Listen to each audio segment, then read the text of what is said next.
أعوذ بالله السميع العليم من الشيطان الرجيم بسم الله الرحمن الرحيم السلام عليكم ورحمة الله وبركاته الحمد لله والصلاة والسلام على رسول الله وعلى آله وصحبه ومن والاه اللهم صل على سيدنا محمد وعلى آله وصحبه ومن تبعهم بإحسان إلى يوم الدين أما بعد. Alhamdulillah, apa khabar sidang penonton setia? Tanyalah Ustaz, biar tahu jangan keliru. Saya mengharapkan walau di mana jua kita semua berada, mudah-mudahan senantiasa berada dalam keadaan sihat walafiat, dirahmati lagi disayangi oleh Allah Subhanahu wa taala. Amin Allahumma amin. Alhamdulillah. Pertama dan selamanya dan senantiasa, marilah sama-sama kita rafakkan syukur kehadrat Allah Subhanahu wa taala.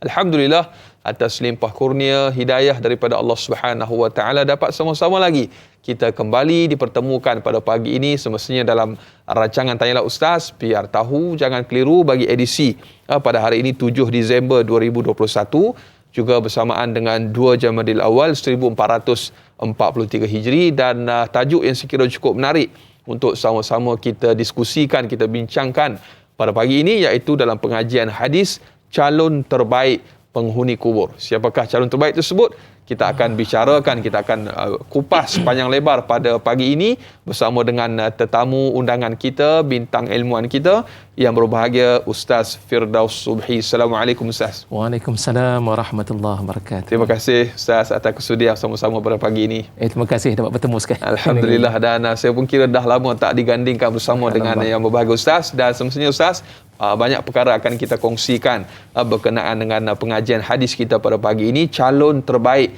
penghuni kubur. Dan sebagaimana biasa kita alu-alukan kepada para penonton, ibu-ibu, ayah-ayah bakal penghuni syurga Allah Subhanahu wa taala yang mungkin ingin bertanya sebarang persoalan ataupun kemusykilan, terus hubungi kami menerusi talian bebas tol 1-800-881677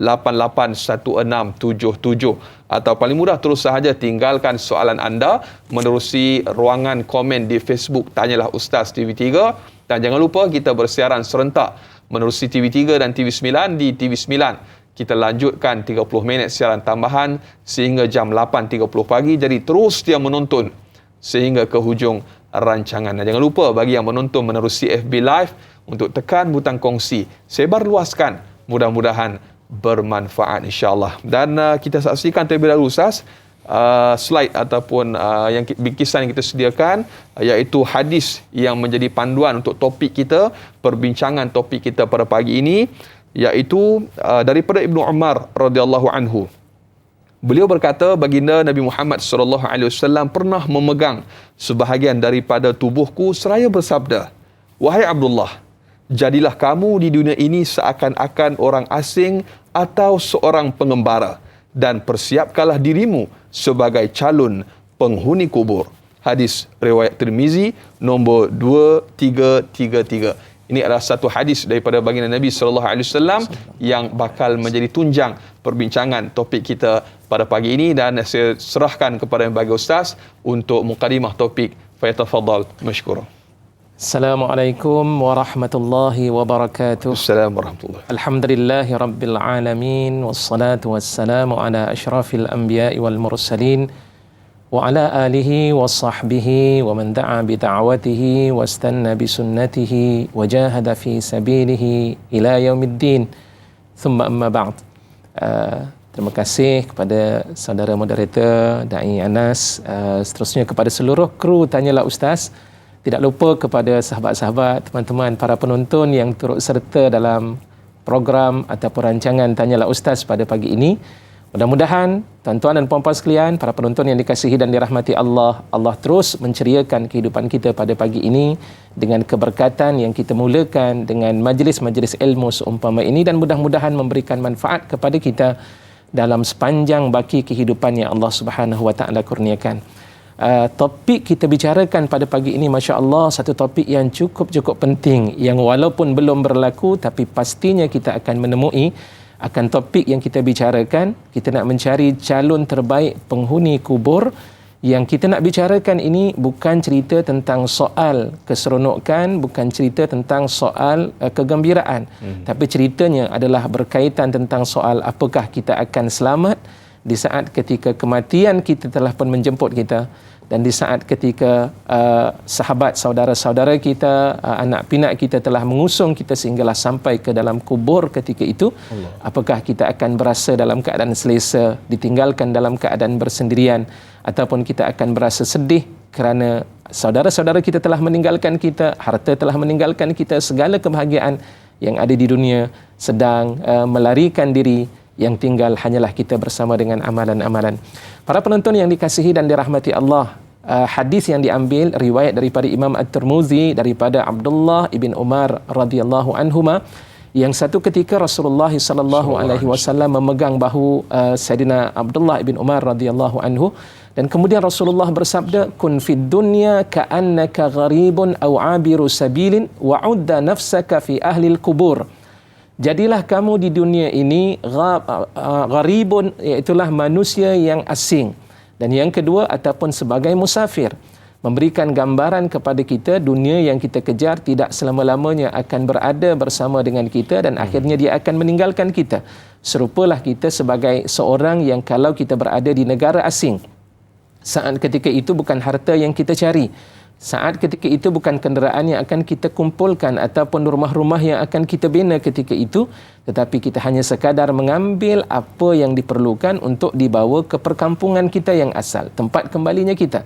Begitu jugalah yang berlaku kepada seorang musafir. Mereka bergerak ke satu tempat hanya sekadar untuk menyelesaikan tugasan-tugasan dan segala hajat yang diperlukan, dan kemudian mereka akan kembali semula ke tempat kediaman masing-masing. Itulah yang dimaksudkan di dalam hadis tersebut, supaya jangan kita menjadikan dunia ini sebagai tempat keinginan selama-lamanya, walaupun memang dunia ini Allah jadikan dengan pelbagai bentuk kelazatan nafsu. Zuyyina lin-nasi hubbus syahawati minan nisa. Allah memberikan kepada kita pelbagai bentuk keinginan wanita, anak-anak, harta dan sebagainya. Maka jangan kita keterlaluan dengan kehidupan dunia. Dan kemudian yang kedua, Rasulullah mengingatkan, wa'udda nafsaka fi ahlil kubur, dan tolong persiapkan, sediakan diri kamu ini menjadi ahli kubur. Maknanya sebelum kita masuk ke kubur, apa bekalan-bekalan yang kita nak bawa, dan inilah yang akan kita bincangkan dalam pertemuan kita pada pagi ini, insya-Allah. Allahu Akbar. Saya teringat ada satu ulama menyebutkan bahawa dunia tempat kita meninggal, bukan tempat kita tinggal sebenar-benarnya. Jadi akhiratlah tempat yang kekal abadi selama-lamanya. Dan yang bagi Ustaz, kita raikan soalan yang pertama datang menerusi sahabat Facebook kita pada pagi ini, Aminah Haji Soleh, yang bertanya, Assalamualaikum warahmatullahi wabarakatuh. Waalaikumsalam warahmatullahi. Apakah amalan yang harus kita amalkan untuk menjadi calon penghuni kubur yang terbaik? Subhanallah.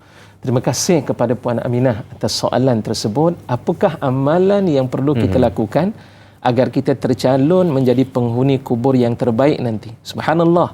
Pertamanya, para penonton yang dikasihi dan dirahmati oleh Allah Subhanahu wa taala, apa yang kita perlu persiapkan? Seperti mana yang Allah nyatakan di dalam surah Al-Mulk pada ayat yang kedua, A'udzubillahi minasyaitonirrajim.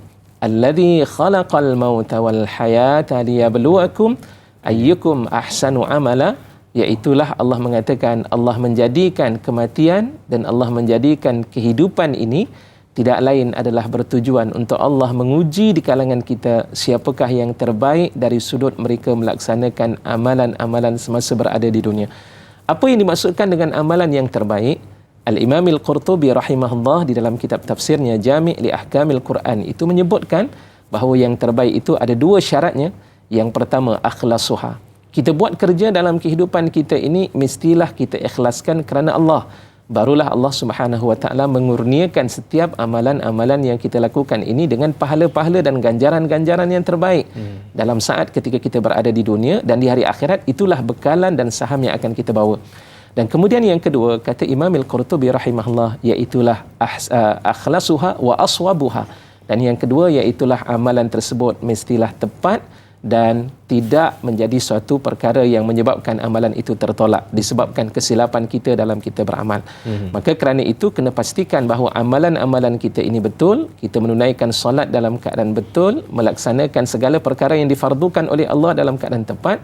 Itu mestilah dimulakan dengan belajar dan menuntut ilmu daripada guru-guru yang diberikan kemahiran ataupun diberikan oleh Allah kepakaran ilmu untuk menyampaikan kepada masyarakat. Belajar, barulah nanti kita akan menjadi calon yang terbaik di dalam kubur yang akan disediakan oleh Allah Subhanahu wa taala kepada kita, insya-Allah. Insya-Allah, tabarakallah, mudah-mudahan terjawab persoalan sahabat kita yang bertanya berkenaan dengan topik kita pada pagi ini dalam pengajian hadis calon terbaik penghuni kubur. Kita nak teruskan lagi yang bagi Ustaz dengan kita meraihkan soalan yang berikutnya.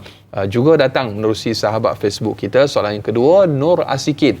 Assalamualaikum warahmatullahi wabarakatuh. Waalaikumsalam warahmatullahi wabarakatuh. Soalannya Ustaz, seandainya seseorang itu rajin melakukan amalan-amalan sunat, adakah amalan yang dilakukannya itu boleh menjadikannya calon penghuni kubur yang terbaik? Mohon pencerahan yang berbahagia Ustaz. Terima kasih. Biar tahu, jangan keliru. Masya Allah. Terima kasih kepada Puan Nur Ashikin atas soalan yang cukup menarik. Berkaitan dengan amalan-amalan sunat. Sebelum kita berbicara tentang amalan sunat, pertama tolong pastikan terlebih dahulu amalan-amalan yang wajib itu terlebih dahulu. Kenapa? Sebab banyak mana pun amalan-amalan sunat yang kita lakukan, tetapi kita tinggalkan amalan-amalan yang diwajibkan dan difardukan kepada kita, maka sia-sia akan amalan tersebut, tetap kita tidak akan memperolehi kecintaan daripada Allah Subhanahu wa taala. Ada dalam sebuah hadis Nabi sallallahu alaihi wasallam, Rasulullah sallallahu alaihi wasallam bersabda dalam sebuah hadis kursi, dan ini disebutkan oleh Imam An-Nawawi rahimahullah dalam hadis 40-nya. Rasulullah menyatakan, "Wa ma yataqarrabu ilayya 'abdi bi syai'in ahabba ilayya mimma aftaradtuhu alaih." Dan tidaklah seseorang hamba aku itu dia akan mendekatkan diri kepadaku dengan sesuatu yang lebih aku cintai, iaitulah amalan-amalan yang telah aku fardukan kepadanya. Maka nak jadi manusia yang dicintai oleh Allah Subhanahu wa taala, perkara yang fardu mestilah dilakukan terlebih dahulu. Dan kemudian yang kedua, barulah kita akan sampai kepada tahap yang kedua, iaitulah amalan-amalan sunat. Wala yazalu 'abdi yataqarrabu ilayya bin nawafili hatta uhibbah. Dan sentiasalah hamba aku ini akan terus mendampingkan diri dalam kehidupannya dengan amalan-amalan sunat dalam kehidupannya, sampailah tahap aku akan mencintainya. Dan bila kita menjadi manusia yang dicintai oleh Allah Subhanahu wa taala, maka itu akan menjadi sebab untuk kita menjadi calon yang terbaik. Subhanallah. Bila kita menjadi calon yang terbaik, sudah tentu akan ada nikmat-nikmat yang Allah Subhanahu wa taala sediakan di dalam kubur. Jadi, dalam soalan tersebut, apakah amalan-amalan sunat akan membantu? Jawapannya ya.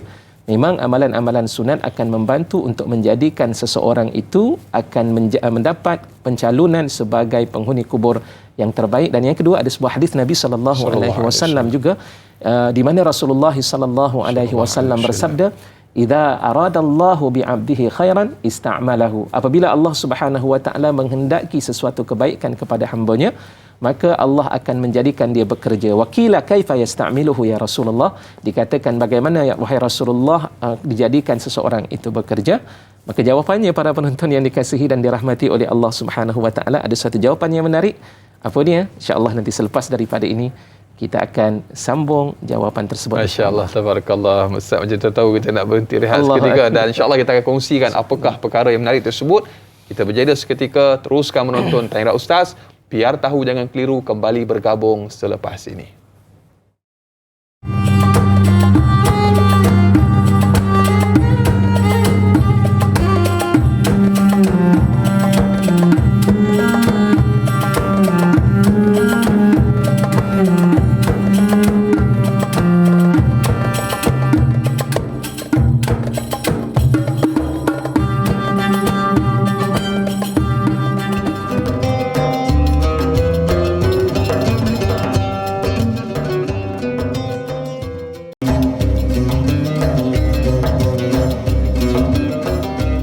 Alhamdulillah, masih lagi terus setia bersama dengan Tanyalah Ustaz. Biar tahu, jangan keliru. Saudara sedang penonton, halia ini tanam-tanaman kebarat juga akan condongnya. Dunia ini pinjam-pinjaman, akhirat juga akan sudahnya.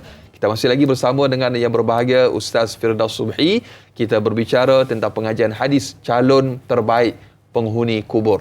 Dan kita nak teruskan perbincangan kita sebagaimana Ustaz sebut tadi, ada sesuatu yang istimewa yang sebagaimana yang telah digambarkan oleh yang bagi Ustaz, dan kita nak ikuti sambungan. Dipersilakan Ustaz. Baik, para penonton yang dikasihi dan dirahmati oleh Allah Subhanahu wa taala, Rasulullah menyambung bila ditanya oleh sahabat bagaimana cara Allah Subhanahu wa taala menjadikan seseorang itu beramal sehingga dia memperolehi kebaikan. Maka jawab daripada Nabi sallallahu alaihi wasallam, yuwaffiquhu bi'amalin salihin qabla mautih. Allah Subhanahu wa taala menjadikan dia sentiasa hidup dengan sentiasa melakukan amal-amal yang salih dalam kehidupannya sebelum dia bertemu dengan Allah Subhanahu wa taala. Maknanya kalau sekiranya hidup kita ini sentiasa kita iringi dengan setiap kebaikan-kebaikan yang boleh memberikan manfaat untuk diri kita dan begitu juga dapat memberikan manfaat kepada orang lain, maka itu menampakkan tanda-tanda bahawa seseorang itu akan meninggalnya dalam keadaan husnul khatimah, insya-Allah. Jadi justru daripada itu kejarlah segala kebaikan-kebaikan yang boleh kita perolehi dalam hidup kita agar nantinya kita akan selamat ketika kita berada di dalam kubur, insya-Allah. Masya-Allah, tabarakallah. Satu penjelasan yang cukup menarik, perkongsian daripada yang bahagia Ustaz Firdaus Subhi. Kita nak teruskan lagi Ustaz dengan soalan yang berikutnya, datangnya daripada Intan Zurina Abdul Razak di Facebook. Assalamualaikum warahmatullahi wabarakatuh. Waalaikumsalam warahmatullahi. Saya mohon nasihat daripada Ustaz tentang mereka yang berpandangan kubur masing-masing tidak perlu nasihat tentang azab kubur, tentang patuh kepada perintah Allah. Tahulah bagaimana nak menjawabnya nanti. Masya-Allah, tabarakallah. Ini satu, orang kata apa, dialog yang biasa kita dengar pada hari ini Ustaz. Masya-Allah. Macam mana nak bagi gambaran jelas kepada golongan-golongan seperti ini Ustaz? Baik, terima kasih kepada Intan Zurina atas soalan yang menarik juga. Pertamanya kita nak cerita tentang manusia ni antara salah satu sifat yang ada dalam diri manusia ni antaranya disebut oleh Allah dalam surah Al-Isra. Makanal insanu aktsara syai'in jadala. Sesungguhnya manusia ni hidup sentiasa banyak memberikan alasan-alasan, suka untuk berdebat, berjidal dan sebagainya. Itu disebut oleh Allah Subhanahu wa taala secara jelas dalam Al-Quran. Memang di dunia ni kita banyak memberikan banyak perkataan-perkataan, tetapi ingat di hari akhirat kita akan timbul satu penyesalan dan kesedihan atas sebab kita tidak mahu untuk mendengar apa yang telah pun dibawakan. Yang pertama tadi soalan yang dikemukakan, bagaimana kita nak menghadapi manusia bila kita berikan nasihat. Tak payah nasihat lah ya, perkara seumpama ni nanti saya akan mudah untuk saya lah yang akan bertanggungjawab untuk saya jawab nanti di hadapan Allah Subhanahu wa taala. Pertama, kerja kita ini Allah telah pun memerintahkan pada kita ini untuk menyampaikan. Salah satu sifat yang Allah Subhanahu wa taala minta, antaranya Rasulullah bersabda dalam sebuah hadis baginda sallallahu alaihi wasallam, ad-dinun nasihah. Agama itu adalah merupakan satu nasihat, disebut lillahi wa li rasulihi wa li a'immatil muslimina wa ammatihim. Untuk antaranya nasihat ini diberikan kepada seluruh daripada umat Nabi Muhammad sallallahu alaihi wasallam atas sebab memberikan nasihat. Adapun hidayah itu datangnya daripada Allah Subhanahu wa taala. Jadi di saat ketika mereka memberikan alasan seumpama itu, ingat para penonton yang dikasihi dan dirahmati Allah, dalam surah Ali Imran ayat ke-20 itu disebutkan oleh Allah di hujung ayat itu, fa in tawallau wa in tawallau fa innama alaikal balagh wallahu basirum bil ibad. Kalau sekiranya mereka berpaling, memberikan pelbagai bentuk alasan, janganlah berikan nasihat pada saya dan sebagainya, maka kerja kita tetap kita sampaikan. Jika berpaling, wa alaikal balagh, ke atas kamu hanyalah sekadar menyampaikan. Wallahu basirum bil ibad. Allah melihat akan setiap pergerakan dan perlakuan yang dilakukan oleh hamba-Nya. Maka ketika itu selesai tugasan yang telah pun kita berikan. Adapun kita kena teruskan juga tugasan dakwah di jalan Allah Subhanahu wa taala, kerana umat Islam adalah merupakan da'i ila Allah.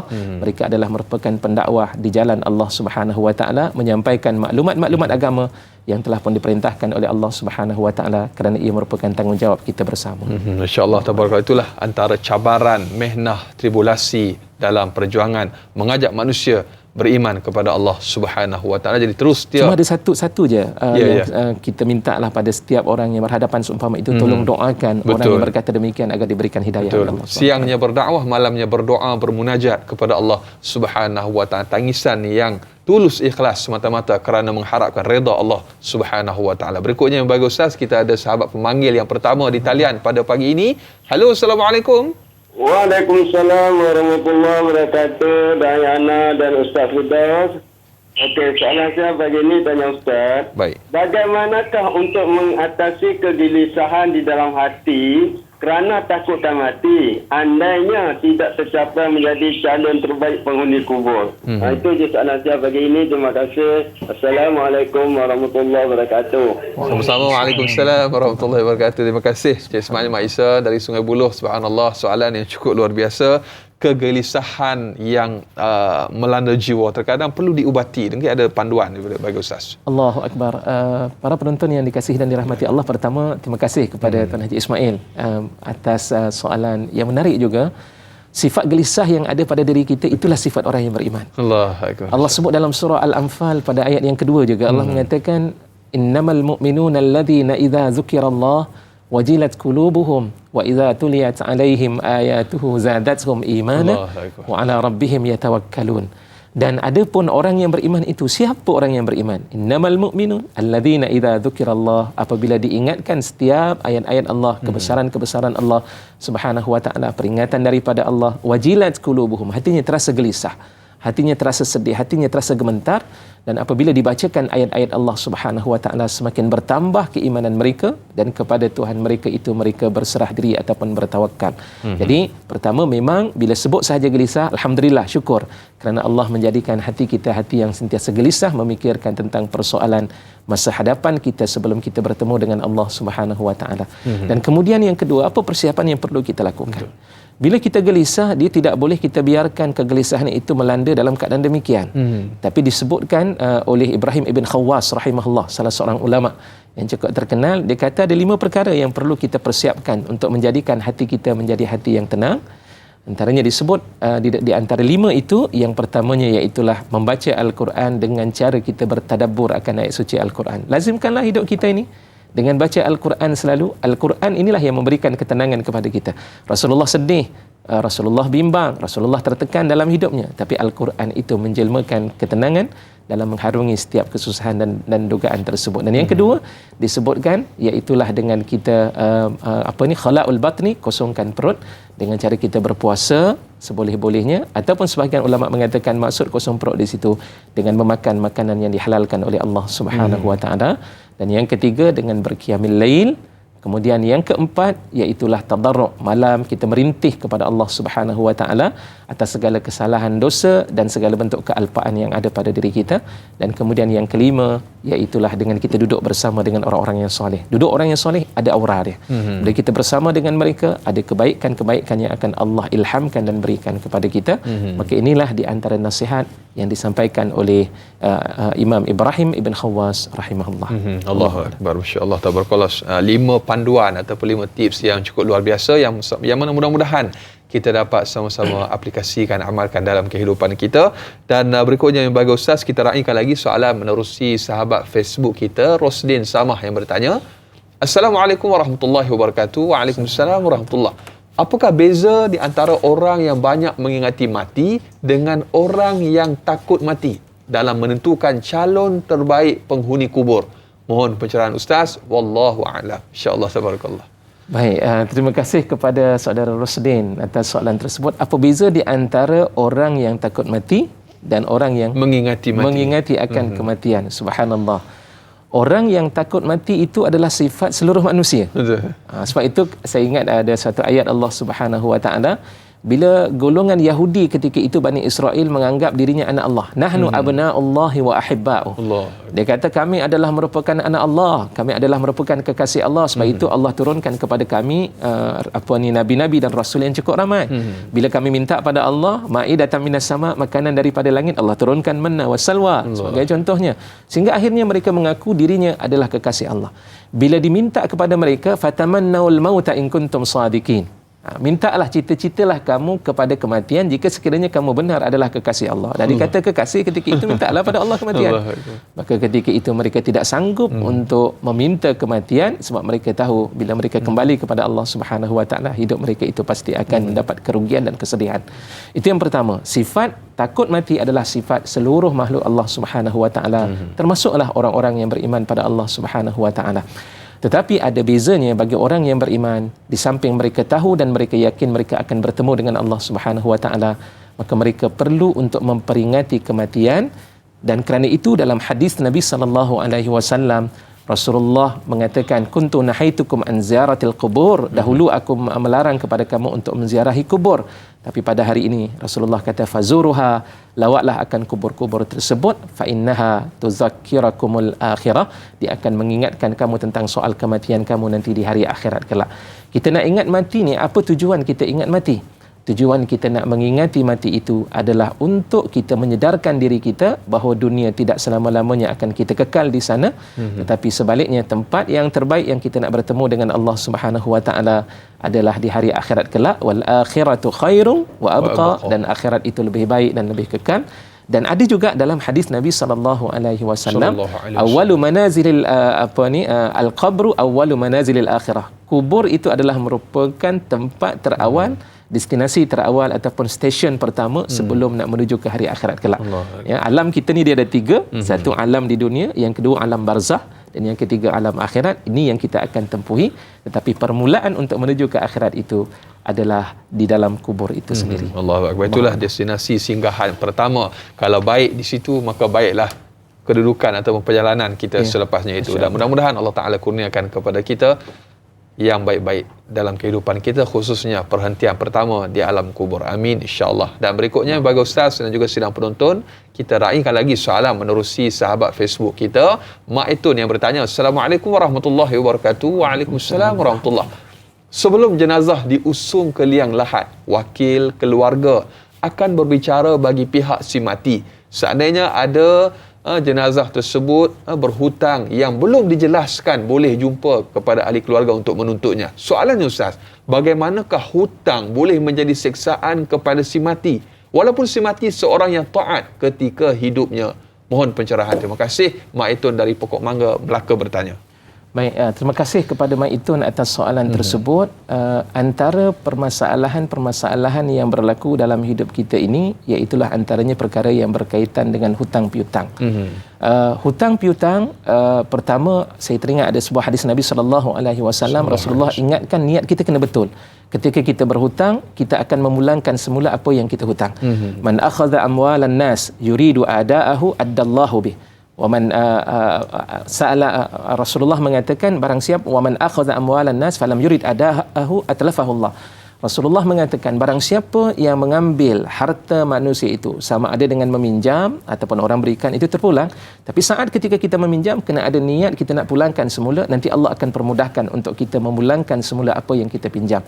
Tapi kalau niat kita saat ketika kita meminjam sesuatu pinjaman tersebut dan memang tidak berniat untuk membayarnya, maka Allah akan menghancurkan dan tidak memberikan keberkatan kepada kita, wal'iyazubillah. Yang kedua, para penonton yang dikasihi dan dirahmati oleh Allah, hutang ini dia bukan kaitan kita dengan Allah. Sebab dalam bab kita beribadah, ada ibadah yang kita kaitkan kita dengan Allah semata-mata. Dan ada satu lagi ibadah, dia mesti dikaitkan ataupun dia berkaitan dengan manusia. Ibadah dengan Allah Subhanahu Wa Taala selesai dengan kita melaksanakan segala kewajipan-kewajipan yang Allah perintahkan. Dan ada pun hubungan kita dengan manusia dalam saat ketika kita melakukan apapun muamalah-muamalah, interaksi yang kita lakukan itu, maka pada saat yang serupa jika ia berkaitan dengan hutang, maka hendaklah kita memulangkan hutang tersebut. Kenapa?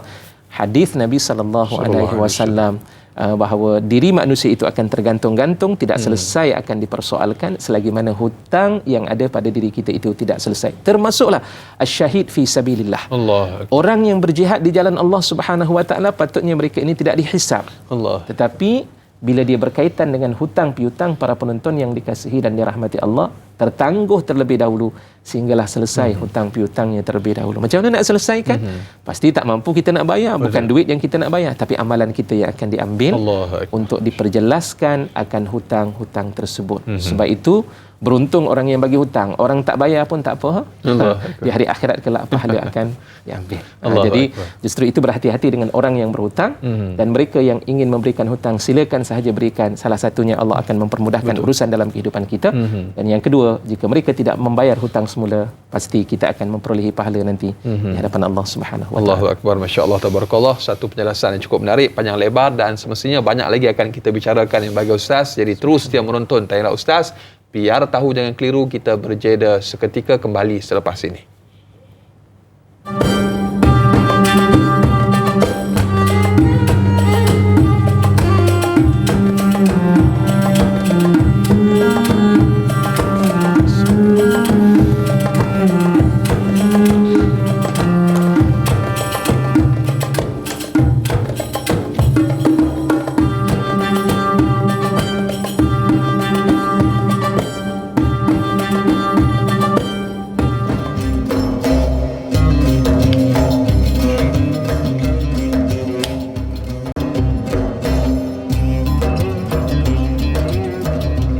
Alhamdulillah, masih lagi terus setia bersama dengan Tanyalah Ustaz. Biar tahu, jangan keliru. Para penonton, ibu-ibu, ayah-ayah bakal penghuni syurga Allah Subhanahu wa taala. Amin insya-Allah. Alhamdulillah, kita masih lagi berbicara topik pengajian hadis pada pagi ini, calon terbaik penghuni kubur. Dan masya-Allah tabarakallah, telah banyak kita raikan soalan menerusi sahabat-sahabat kita yang bertanya, telah pun dikupas dan juga dihuraikan oleh tetamu bintang ilmuwan kita pada pagi ini yang berbahagia Ustaz Firdaus Subhi. Dan Ustaz, kita mengalu-alukan lagi kepada para penonton yang mungkin ingin mengajukan sebarang persoalan atau kemusykilan, boleh terus hubungi menerusi talian bebas tol 1-800-88-1677, atau paling mudah terus sahaja tinggalkan soalan menerusi ruangan komen di Facebook Tanyalah Ustaz TV3. Dan jangan lupa, bagi yang menonton menerusi FB Live, untuk tekan butang kongsi, sebar luaskan, mudah-mudahan bermanfaat insya-Allah. Dan kita teruskan lagi Ustaz dengan kita raikan soalan yang berikutnya menerusi sahabat Facebook kita pada ketika ini, Jura Azrin Sufyan yang bertanya, Assalamualaikum warahmatullahi wabarakatuh. Waalaikumsalam warahmatullahi. Bolehkah Ustaz jelaskan apakah bentuk-bentuk nikmat kubur bagi orang mukmin agar dapat menjadi asbab pada kita semua sebagai calon terbaik penghuni kubur? Mohon pencerahan, terima kasih. Biar tahu, jangan keliru. Baik, terima kasih kepada Jura Azlin atas soalan tersebut. Menarik.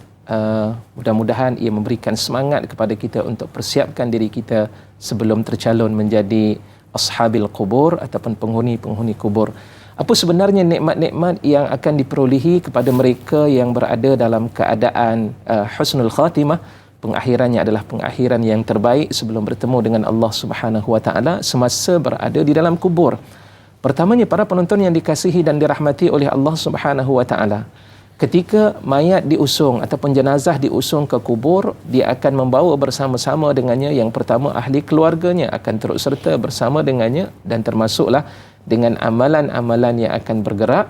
Dan ketika itu hartanya juga akan turut serta, tetapi apabila ditinggalkan dalam kubur, hartanya akan kembali semula kepada pewaris-pewaris yang layak, dan ahli keluarganya akan meninggalkannya. Dan disebut dalam hadis Nabi SAW, di saat ketika ahli keluarganya ataupun mereka yang menziarahi kubur ketika itu pulang, maka si mati dia akan mendengar layasma ni'alah, dia akan mendengar akan bunyi tapak-tapak kakinya ketika sedang bergerak. Mereka yang sedang kembali pulang, waktu saat ketika mereka telah pun pergi ketika itu, datanglah dua malaikat yang akan bertemu dengannya. Bagi orang yang beriman, malaikat yang datang itu digambarkan dengan wajah yang bercahaya-cahaya seumpama kasyamsi, seumpama matahari, dengan wajahnya yang putih yang datang ketika itu nak menggambarkan tentang keseronokan. Itu yang pertama, dan adalah soalan yang akan dikukuhkan dijawab satu persatu.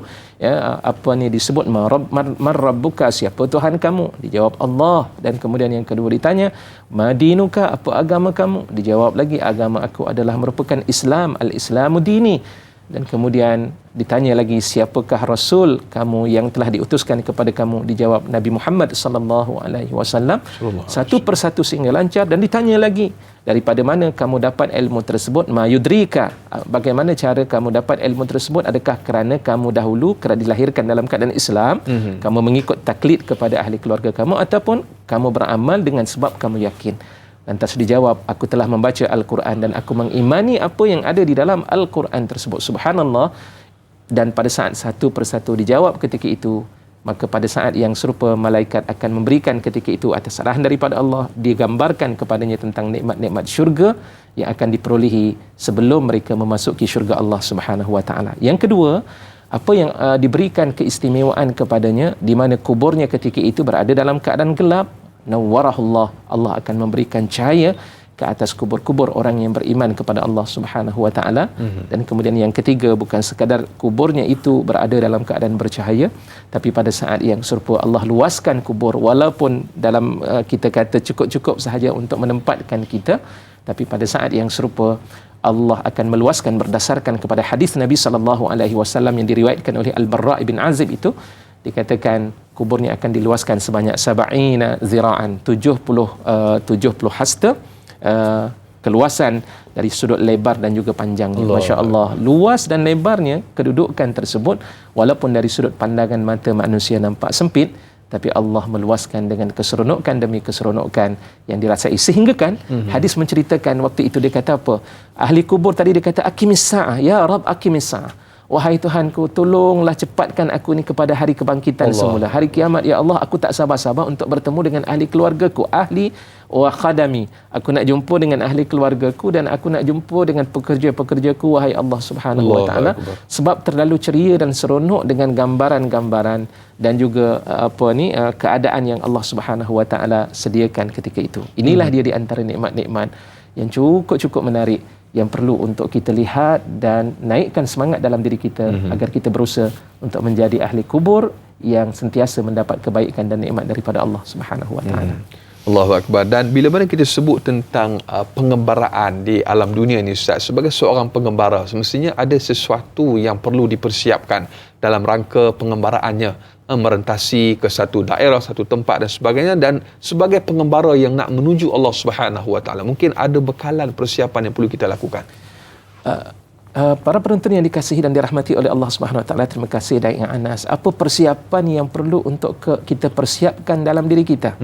Pertama, tidak lain persiapan kita kena tingkatkan iman kita. Betul. Sebab antara punca yang menyebabkan kita berasa seronok itu disebut oleh Allah dalam Al-Quran, alladzina qalu rabbunallah thumma istaqamu tatanazzalu alaihimul malaikatu alla takhafu wa la tahzanu wa ubshiru bil jannati allati kuntum tu'adun.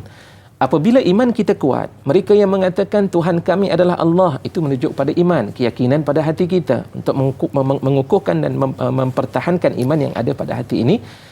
Kemudian apa yang berlaku kepada mereka? Alladzina qalu rabbunallah tsumma istaqamu, dan kemudian mereka mengekalkan iman yang ada pada dirinya, mengaku bahawa tiada Tuhan yang disembah melainkan Allah, dan pada saat yang serupa dia berusaha untuk mengekalkan segala perintah-perintah yang diperintahkan oleh Allah Subhanahu wa taala melalui arahan yang dibawa oleh Nabi sallallahu alaihi wasallam.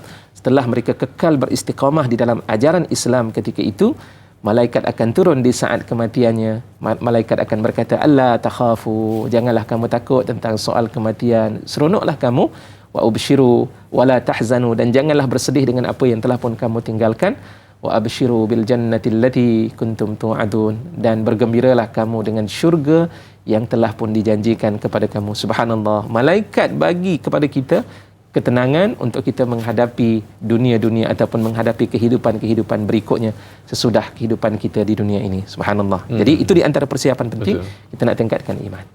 Masya-Allah, tabarakallah. Mudah-mudahan menjadi satu panduan kepada kita untuk kita sama-sama amalkan dan juga aplikasikan dalam kehidupan kita. Berikutnya yang berbahagia Ustaz dan juga sedang penonton, kita ada sahabat pemanggil di talian pada ketika ini yang berikutnya untuk kita raikan. Siapa di talian? Hello, Assalamualaikum. Waalaikumsalam warahmatullahi wabarakatuh.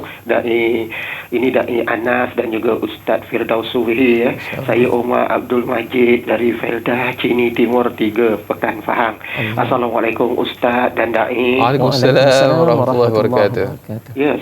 Ya, soalan saya begini, ini Ustaz ya. Ustaz dah jelaskan tadi calon-calon terbaik ahli kubur ya. Dan juga dah jelas dah panjang lebar tadi. Jadi soalan saya begini Ustaz, apakah jenazah-jenazah ini yang belum dikuburkan, kita boleh lihat kan dia ini seorang yang ahli kubur terbaik ataupun kurang baik Ustaz? Apabila kita dapat melihatkan dengan mata kasar jenazah-jenazah yang akan dikuburkan ini, kita lihat ada tanda-tanda yang boleh kita lihat dengan mata kasar kita yang dia inilah calon terbaik ahli kubur dan yang ini juga calon yang kurang baik sebagai seorang ahli kubur. Itu soalan saya Ustaz dan Da'i. Terima kasih banyak Ustaz dan Da'i. Assalamualaikum. Sama-sama. Waalaikumsalam warahmatullahi wabarakatuh. Terima kasih pemanggil setia kita Haji Umar Abdul Majid dari Felda Cini Timur 3 Pekan Pahang. Soalan cukup luar biasa. Saya teringat Ustaz, bila mana soalan yang diajukan oleh Haji Umar Abdul Majid tadi, saya pernah juga bertemu mata dengan beberapa orang yang menguruskan jenazah buat kali yang terakhir, dan ada pengalaman peribadi yang dikisahkan, dan saya kira ianya satu perkara yang mungkin patut dikongsi dan mungkin juga tidak perlu dikongsikan kerana ada yang aibnya terbuka dan sebagainya saat-saat dimandikan begitu begini. Jadi mungkin sebagai satu pengajaran, bolehkah dikongsikan kepada orang lain keadaan sedemikian? Sikit daripada Ustaz. Baik, pertamanya saat ketika kita nak berkongsi, kita kena niatkan dalam diri kita nak memberikan pengajaran. Seperti mana Allah kongsikan di dalam Al-Quranul Karim kisah-kisah Bani Israel. Fir'aun dikongsikan dengan keburukan-keburukan yang dilakukan. Maka tidak menjadi kesalahan, cuma kalau boleh jangan sampai kita menceritakan tentang pribadi orang tersebut. Cuma mungkin boleh bercerita pengalaman saya ketika memandikan jenazah dan sebagainya, saya menghadapi suasana tersebut, itu tidak menjadi masalah. Tujuannya apa? Adalah matlamat utama kita nak memberikan pengajaran supaya orang tidak akan mengulangi akan segala kerja-kerja yang mungkin berlaku sepanjang kehidupan si mati semasa berada di muka bumi Allah Subhanahu wa taala. Maka itu sebolehnya kita elakkan, kerana kerja kita hanyalah untuk memberikan pengajaran. Kerana Islam datang tujuannya adalah untuk memberikan tabsyir dan juga tahzir, iaitulah memberikan berita gembira dan juga memberikan inzar ataupun peringatan-peringatan sebelum kita bertemu dengan Allah Subhanahu wa taala. Dan kemudian berkait tentang soalan, terima kasih kepada Tuan Haji Omar yang sentiasa tidak jemu-jemu bersama dengan perancangan Tanyalah Ustaz. Setiap pagi, masya-Allah, bukan mudah untuk mencari manusia yang istiqamah dalam rancangan-rancangan seumpama ini. Saya ucapkan tahniah kepada Tuan Haji Omar atas kesediaan untuk bersama-sama dengan kami di dalam rancangan Tanyalah Ustaz. Persoalannya bagaimana tanda? Boleh tak kita lihat tanda seseorang itu dia menjadi calon penghuni kubur yang terbaik? Antaranya disebut oleh Nabi SAW. Kalau kita nak mengenalinya, Rasulullah bersabda, man akhiru kalamihi syahadatu an la ilaha illallah dakhalal jannah. Barang siapa yang mengakhiri di saat ketika kematiannya itu dengan pengucapan asyhadu an la ilaha illallah itu, maka dia akan masuk ke dalam syurga Allah Subhanahu wa taala. Pertamanya, kalau kita berjaya untuk mengucap kalimah syahadah itu, tanda awal yang Rasulullah sallallahu alaihi wasallam nyatakan bahawa kita adalah merupakan insan yang tercalon untuk mendapat calon ahli syurga yang terbaik, bahkan dalam kubur juga akan menjadi calon yang terbaik. Yang kedua, penonton yang dikasihi dan dirahmati oleh Allah Subhanahu wa taala, iaitu mereka yang meninggal pada hari Jumaat. Itu juga adalah di antara tanda-tanda mereka yang diberikan kebaikan. Dan seterusnya saya akan sambung dalam pertemuan kita sebentar lagi, insya-Allah. Para penonton jangan lari ke mana-mana ya. Allahu akbar, masya-Allah, tabarakallah. Man mata min yaumil jumu'ah mata syahida, kata Nabi sallallahu alaihi wasallam. Siapa yang mati pada hari Jumaat, maka matinya dikira sebagai syahid saat. Dan kita akan kongsikan lagi beberapa tanda-tanda ataupun ciri-ciri mereka-mereka yang mendapat husnul khatimah, insya-Allah selepas ini. Terus menonton Tanyalah Ustaz, biar tahu jangan keliru, kembali selepas ini.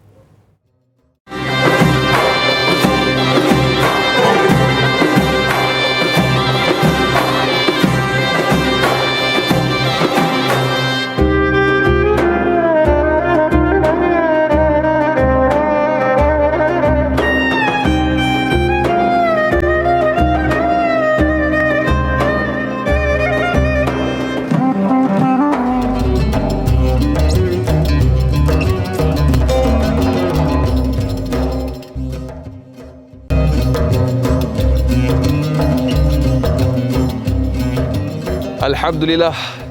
Terima kasih dan terima kasih. Kurang lebih tepat sejam kita bersiaran semestinya dalam Tanyalah Ustaz, biar tahu jangan keliru. Saudara sedang penonton bakal penghuni syurga Allah Subhanahu wa taala. Alhamdulillah, kita masih lagi bersama dalam pengajian hadis calon terbaik penghuni kubur. Kita bersama dengan yang berbahagia Al-Fadhil Ustaz Firdaus Subhi, dan telah pun banyak kita kongsikan para penonton, masya-Allah tabarakallah. Kita masih lagi mengalu-alukan kepada anda para penonton yang ingin mengajukan sebarang persoalan atau kemusykilan, boleh terus hubungi kami menerusi talian bebas tol 1-800-88-1677, atau paling mudah terus sahaja tinggalkan soalan anda menerusi ruangan komen di Facebook Tanyalah Ustaz TV3. Jangan lupa untuk tekan butang kongsi, sebar luaskan, kongsikan, mudah-mudahan bermanfaat insya-Allah. Dan yang bagi Ustaz, kita nak ikuti sambungan antara ciri-ciri mereka yang dikurniakan sebagai kematian yang baik. Ustaz, dipersilakan. Baik, para penonton yang dikasihi dan dirahmati oleh Allah Subhanahu wa taala, tanda-tanda seseorang itu mati ataupun meninggal dalam keadaan husnul khatimah, dalam keadaan terbaik selain daripada hari Jumaat. Dan hari Jumaat ini disebut oleh Nabi sallallahu alaihi wasallam seperti mana yang disebutkan oleh Da'i Anas tadi, dia dianggap sebagai syahid. Kemudian pada saat yang serupa Rasulullah juga menyebutkan illa waqahu min fitnatil qabri, melainkan Allah Subhanahu wa taala akan menjaga dirinya itu daripada fitnah-fitnah di dalam kubur, ujian-ujian di dalam kubur. Kemudian selain daripada itu para penonton, antara tanda-tandanya iaitulah disebut oleh Nabi SAW, mautul mu'min bi'arakil jabin, iaitu kematian seseorang yang beriman kepada Allah Subhanahu wa taala dengan Allah menjadikan dirinya berpeluh. Maknanya ada peluh itu juga di antara tanda-tanda seseorang itu meninggal dalam keadaan husnul khatimah. Dan selain daripada itu juga Rasulullah menyatakan mereka yang meninggal dalam keadaan ditimpa dengan penyakit ta'un, termasuklah dengan penyakit kita pada hari ini yang berlaku, itu juga dianggap sebagai syahid, ataupun mereka yang meninggal dan menjadi syahid di sisi Allah Subhanahu wa taala. Subhanallah. Maka sebab itu mudah-mudahan Allah menjelmakan kebahagiaan kepada mereka di alam kubur sebelum bertemu dengan Allah Subhanahu wa taala. Selain daripada itu ada juga disebut man qutila duna malihi fahuwa syahid. Mereka yang terbunuh sebab mempertahankan hartanya, perompak datang ketika itu nak bunuh dirinya, ketika itu dia mempertahankan hartanya, maka mempertahankan hartanya juga adalah dianggap sebagai syahid di sisi Allah Subhanahu wa taala. Juga ada kebaikan. Dan mungkin yang terakhir yang boleh saya berikan di antara tanda-tanda nak mengenali seseorang itu meninggal dalam keadaan husnul khatimah, di saat sebelum meninggalnya itu dia sedang melakukan ketaatan kepada Allah Subhanahu wa taala, sama ada dengan kebajikan yang dilakukan, hubungan dengan manusia baik ketika itu meninggal, sedang bersedekah meninggal, sedang mengaji Al-Quranul Karim meninggal, sedang melakukan amal-amal kebajikan di kalangan masyarakat meninggal. Maka yakinlah para penonton yang dikasihi dan dirahmati oleh Allah Subhanahu wa taala, meninggalnya itu dalam keadaan husnul khatimah insya-Allah. Ya Allah, kurniakanlah kepada kami ya Allah pengakhiran yang baik dalam kehidupan kami. Amin. Allahumma amin insya-Allah. Dan berikutnya yang bagi Ustaz, kita raikan lagi soalan menerusi sahabat Facebook kita yang bertanya, Syahiralia Muhammad. Assalamualaikum warahmatullahi wabarakatuh. Waalaikumsalam warahmatullahi. Dalam sebuah hadis baginda Nabi SAW yang diriwayatkan daripada Sayyidatina Aisyah radhiyallahu anha, baginda Rasulullah SAW bersabda, sesungguhnya kubur itu memiliki himpitan. Soalannya Ustaz, setiap orang yang meninggal dunia itu pasti akan merasa himpitan kubur. Apakah kita manusia biasa ini boleh berusaha supaya himpitan kubur itu diringankan, dan bagaimanakah cara-caranya? Terima kasih. Allahu Akbar. Mudah-mudahan Allah Subhanahu wa taala mengelakkan kita daripada himpitan-himpitan kubur. Amin ya Allah.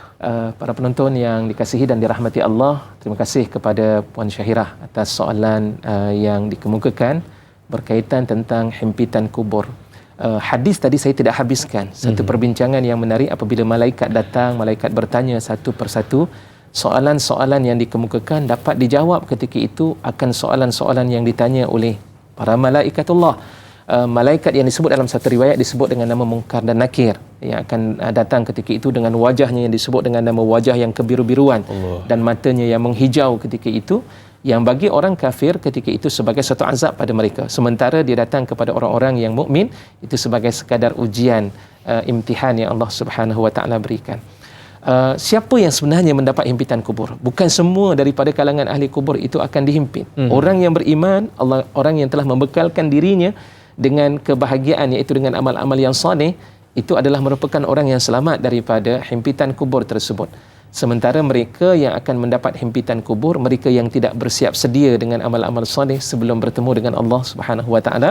Sehingga kan hadis menyatakan ketika itu malaikat tadi datang bertemu dengan dua orang manusia. Yang pertama kelompok munafik, dan yang kedua iaitulah kelompok orang-orang yang kafir.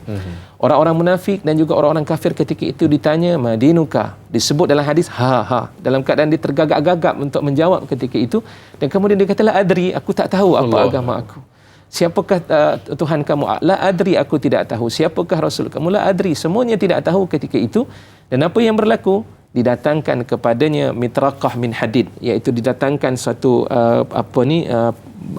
penukul yang dibuat daripada hadid, daripada besi ketika itu, besar penukul tersebut, dan ketika itu akan dipukul sehancur-hancurnya sehingga dia menjerit sekuat-kuatnya, semua tidak mendengar. Yasma'u kullahu, semua mendengarnya illa thaqalain. Rasulullah mengatakan hanya dua thaqalain. Thaqalain ini merujuk kepada jin dan juga manusia yang tak dengar. Kita duduk berjalan ketika itu, mereka dipukul dengan sekuat-kuatnya. Makhluk-makhluk Allah yang lain semuanya mendengar ketika itu, dan disebutkan, hadis menyatakan wa takhtalifu adla'uh, dan ketika itu akan tulang-tulang belulangnya akan semakin mendekati ataupun saling bercantum-cantum sehingga akhirnya terpatah-patah tulang belulang tersebut, dan ketika itu kubur berada dalam keadaan wa yudayyiq, disempitkan akan kuburnya ketika itu. Allahu akbar. Inilah yang berlaku kepada mereka yang diazab oleh Allah Subhanahu wa taala. Siapa dia? Golongan munafiqun dan juga golongan kafirun, dan termasuk juga mereka yang tidak cukup bekalan-bekalan nak bertemu dengan Allah Subhanahu wa taala, yang mana dosanya di kalangan orang yang beriman itu dipenuhi dalam dirinya sebelum bertemu dengan Allah. Mereka termasuk di antara mereka yang akan mendapat kesempitan kubur. Bahkan Rasulullah menyebut, ada satu ketika Rasulullah mengatakan ketika lalu di kubur, Rasulullah kata innahuma la yu'azzaban. Dua orang manusia ni sedang diazab oleh Allah Subhanahu wa taala. Pertama siapa? Mereka yang tidak bersih ketika membuang air kecil, dan yang kedua iaitu mereka yang berjalan yamshi fil ardi bin namimah. Dia berjalan di muka bumi ini suka untuk mengadu domba, menyampaikan fitnah-fitnah, dan juga suka untuk menyebarkan segala perkara-perkara yang tidak berasas, yang tidak ada bukti dan sebagainya. Wallahu a'lam. Jadi berhati-hatilah dalam kerja buat kita, dalam kehidupan kita, sebagaimana gambaran yang diberikan oleh yang bagi Ustaz. Dan bila mana sebut tentang ziarah ke kuburan dan sebagainya, mungkin ada amalan-amalan, bacaan, tips yang kita boleh amalkan supaya hati kita ini senantiasa mengingati kepada kematian, dan kita boleh mendapat sesuatu ibrah. Mungkin ada amalan yang boleh kita buat ketika mana berada di kuburan, Ustaz. Baik, pertamanya para penonton yang dikasihi dan dirahmati oleh Allah Subhanahu wa taala, ahli kubur mereka ini hidup di alam barzah mereka. Kita hidup di dunia, kita tidak mendengar apa yang mereka perkatakan, dan pada saat yang serupa mereka mendengar ucapan-ucapan kita. Kerana itu ada dalam hadis Nabi SAW, di saat ketika kita berada di kubur yang kita kenali orang tersebut, ketika itu kita memberikan salam, yaruddu, dia akan menjawab akan salam yang kita sampaikan. Hadis menyebutkan demikian. Subhanallah. Sebab itu bila kita kenal, kita berikan salam. Dan adab yang pertama Rasulullah SAW mengajar kepada kita, kita sebut assalamualaikum ya ahla diyaril muslimin, sebagai sekurang-kurangnya salam sejahtera ke atas kamu wahai penghuni-penghuni akan negara ataupun tempat orang-orang Islam. Inna insya'allah bikum lahikun. Inna insya'allahu bikum lahikun. Sesungguhnya kami dengan izin daripada Allah, kami akan menyusuli akan perjalanan kami untuk bertemu dengan kamu semua, dan nas'alullaha lana walakum al-afiyah. Rasulullah juga mengajar pada kita agar kita mohon pada Allah, mudah-mudahan kami memohon padamu ya Allah agar Allah berikan kepada kami dan juga kepada kamu itu akan afiah, kebaikan dan juga kesehatan. Ini di antara apa yang diajar oleh Nabi SAW. Sebab itu saat ketika berada dalam kubur, berikanlah salam kepada ahli kubur. Mudah-mudahan salam itu adalah satu doa yang akan memberikan kebaikan kepada mereka. Dan tidak salah ketika berada di kubur itu kita membaca akan Al-Quranul Karim. Sedekahkanlah bacaan-bacaan yang kita baca itu. InsyaAllah bacaan tersebut yang kita bacakan untuk kerabat kita, ayah kita, ibu kita, nenek kita dan sebagainya daripada kalangan ahli kubur yang ada itu. Mudah-mudahan dengan bacaan-bacaan tersebut akan memberikan kebaikan dan pahala kepada si mati. Kerana ada dalam sebuah hadis Nabi SAW, orang yang berada di dalam alam kubur ini dia akan meningkat darjatnya daripada satu tingkat kepada satu tingkat. Dan ketika itu ditanya, dalam hadis menceritakan juga disebut ketika itu bagaimana dia boleh berada dalam keadaan demikian. Ditanya ketika itu, jawabnya bistighfari waladikalak. Dengan sebab anak kamu ni sentiasa mohon ampun pada Allah Subhanahu wa taala untuk kamu, maka kamu meningkat daripada satu tingkatan menuju ke tingkatan berikutnya. Jadi ketika itu kalau kita sebagai seorang anak, ayah kita meninggal, ibu kita telah pun meninggal, pergilah ke kubur mereka, doakanlah kepada Allah Subhanahu wa taala keampunan ke atas mereka. Insya-Allah Allah akan tingkatkan kedudukan mereka dan darjat mereka ini di sisi Allah Subhanahu wa taala dengan sebab amal-amal baik ini. Dan inilah yang disebut oleh Nabi SAW dalam hadis riwayat daripada Imam Muslim.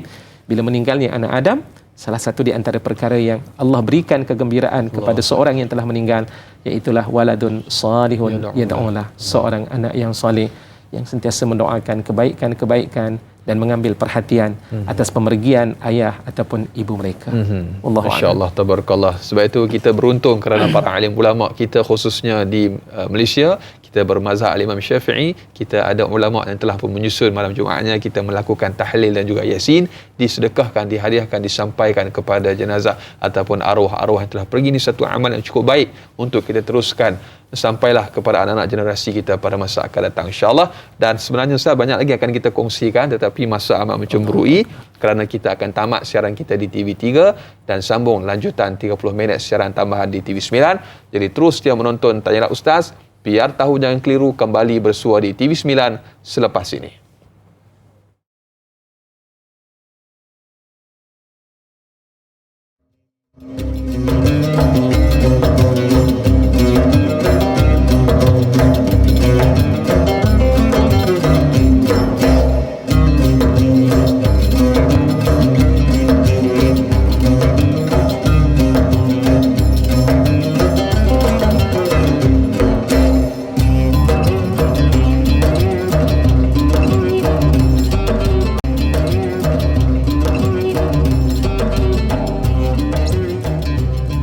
Alhamdulillah.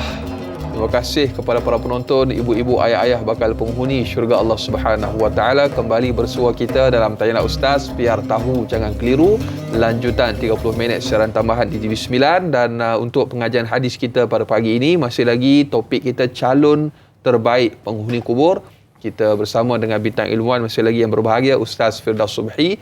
Dan kepada para penonton, ibu-ibu, ayah-ayah bakal penghuni syurga Allah Subhanahu wa taala yang ingin mengajukan sebarang persoalan atau kemusykilan, terus hubungi kami menerusi talian bebas tol 1888 1677, atau paling mudah terus sahaja tinggalkan soalan anda menerusi laman rasmi Facebook Tanyalah Ustaz TV3. Jangan lupa, ini selalu saya peringatkan kepada diri saya dan juga tuan-tuan dan puan-puan untuk tekan butang kongsi. Sama-sama bantu kita sebar luaskan, mudah-mudahan ramai lagi yang menonton kita pada pagi ini dan mendapat manfaat, insya-Allah. Dan yang bagi Ustaz, kita nak teruskan lagi perkongsian kita pada pagi ini dengan kita raikan soalan menerusi sahabat Facebook kita Sal Rasid Cik Ci yang bertanya. Assalamualaikum warahmatullahi wabarakatuh. Waalaikumsalam warahmatullahi. Kita sering mendengar rebut 5 perkara sebelum datangnya 5 perkara, iaitu muda sebelum tua, sihat sebelum sakit, kaya sebelum miskin, lapang sebelum sempit, dan hidup sebelum mati. Sejauh manakah kita perlu merebut peluang itu? Mohon Ustaz kongsikan. Terima kasih, biar tahu jangan keliru. Dia ada lagu tu Ustaz. Insya-Allah taala nasyid Raihan, insya-Allah taala. Ya, betul. Terima kasih kepada Puan Sarashid Cik Ci atas soalan yang dikemukakan.